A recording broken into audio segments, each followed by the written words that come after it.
My name is Jerry Buhari. I come from a hamlet in Kachia local government called Akwaya.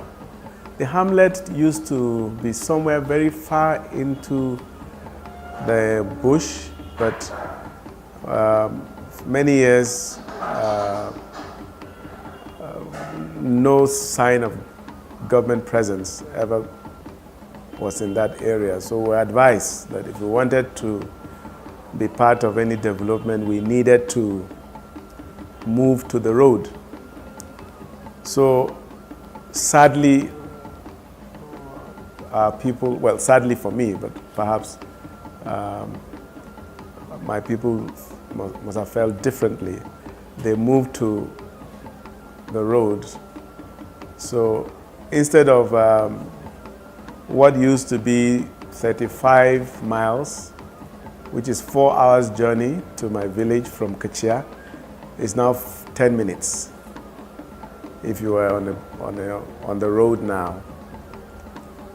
So I grew up in a very, very natural environment.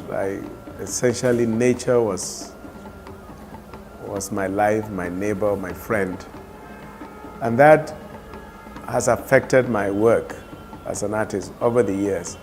But I think I became more conscious about my Akwaya experience in the 90s when I began to do paintings that sought to interrogate the way humans relate with the planet.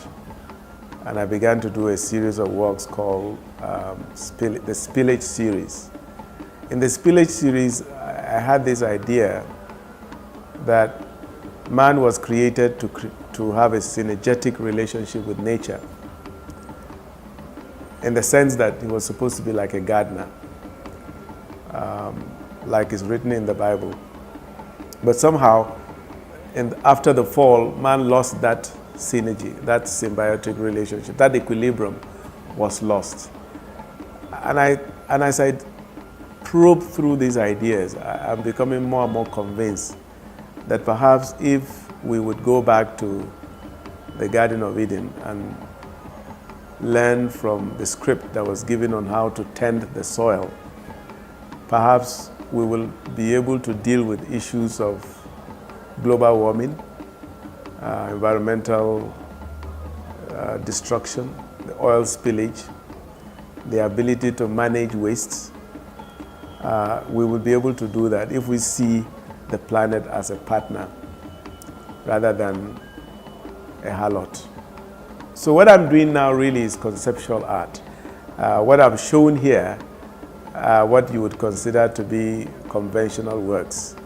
The kind of works I do now, they need a lot of space to be displayed, and usually conceptual works that I produce now are accompanied with performance. And the whole idea is to generate a certain level of questioning of the way the modern man relates to the planet Earth.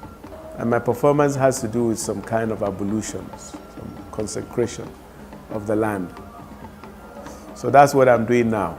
So if you look at what I have shown here, it's a far departure of what I'm doing now.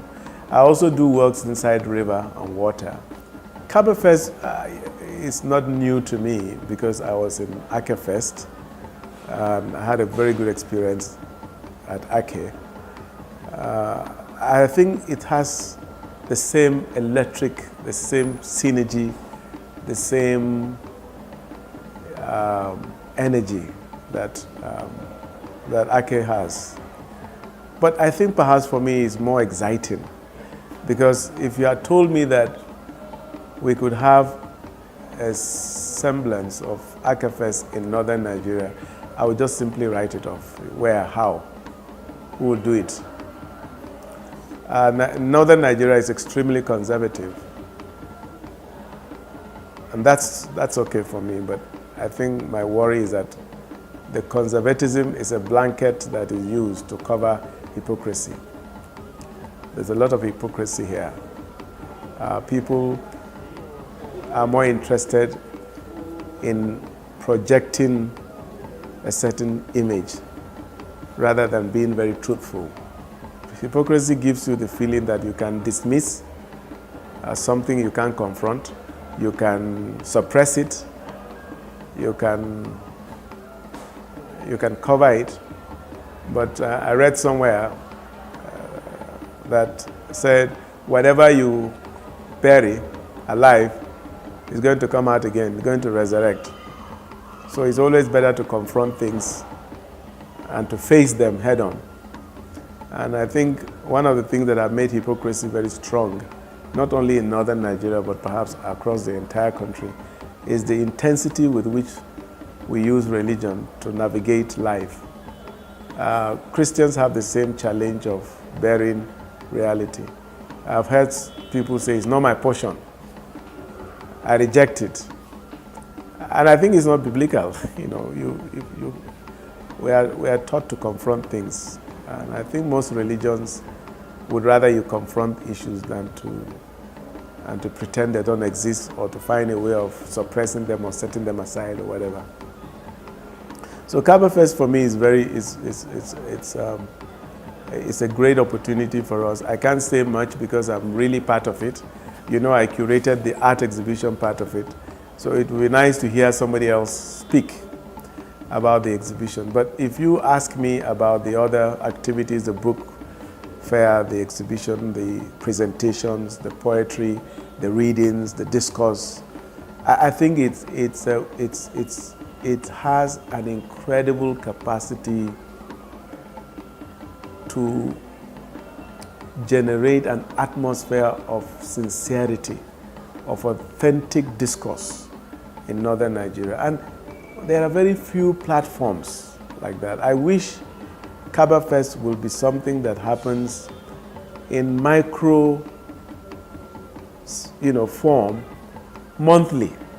I mean, I look forward to Gusau Institute, for example, saying, okay, we will do a postmortem of Kabafest, and we are going to sponsor monthly a discussion on topical issues that have to do with education, literacy, gender, identity, tolerance, good neighborliness, whatever has to do with values that are sustainable, rather than discussing things that are of material value. So for me, that's what Kabafest presents. It directs our minds, perhaps maybe for the first time, in a very comprehensive and very rich way. Northern Nigerians talking about things they would normally not speak. I remember, for example, Adatu Mahdi talking very passionately about the project she's doing and the emancipation of the woman. There are not many places where you could generate that kind of discourse. There are no platforms, there are very few. And the beauty of Kabafest is the diversity of the delegates, the attendants. I think if I will summarize my experience of Kabafest, I would say discourse, interrogation, integration, friendship. I do think that this is the beginning of so many, many positive things that would be good for northern Nigeria and of course for the country as a whole.